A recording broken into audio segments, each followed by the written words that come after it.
Central jail నుంచి నేను ఒక్కనే పొలిటీషియన్ కొంతమంది రిలీజ్ అయ్యారు. వాళ్ళు ఇంటికి వెళ్ళలేదా? వాళ్ళు వెనకాల వెళ్ళలేదా? నేను అనాథలం కాదా? మరి ఏంటిది వాడికి మా ఇల్లు పగలబెట్టినప్పుడు 30 యాక్ట్ లేదా? జగన్మోహన్ రెడ్డి ఊళ్ళోకి వస్తే 30 యాక్ట్ ఉంటుంది. మేము బయటకు వెళ్తే 30 యాక్ట్ ఉంటుంది. నా ఇల్లు పగలగొడితే 30 యాక్ట్ ఉండదు. అంటే మిమ్మల్ని అడుగుతా అనుకోమండి, పోలీస్ డిపార్ట్మెంట్ అడుగుతున్నా. దగ్గరుండి 100 మంది పోలీసులు దగ్గరుండి నా ఇల్లు పగలగొచ్చారు. ఆ రోజు 30 యాక్ట్ ఎక్కడ ఏమైంది? ఆ రోజు రూల్స్ ఏమైనాయి?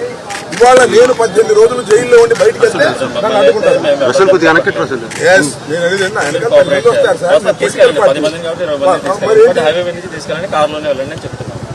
సార్, కారులో మీరు ఎలా చేస్తే కారులో వెళ్తా, లేకపోతే ఇక్కడ నుంచి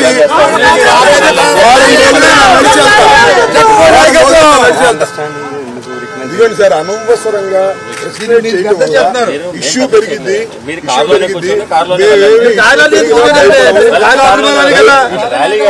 లేదు, మీరు వెళ్ళండి, కార్లోనే వెళ్ళండి. 100 కార్లు ఇప్పుడు మీరు రూల్స్ అనేది స్ట్రిక్ట్ గా అన్ని చోట్ల అమలు చేస్తే సంతోషం. కొన్ని చోట్ల అమలు చేసి కొన్ని చోట్ల అమలు చేయకపోతే ఐ కాంట్ యాక్సెప్ట్. ప్రజాస్వామ్యంలో ఉన్నాం, ఏమి అనామకులం కాదు కదా.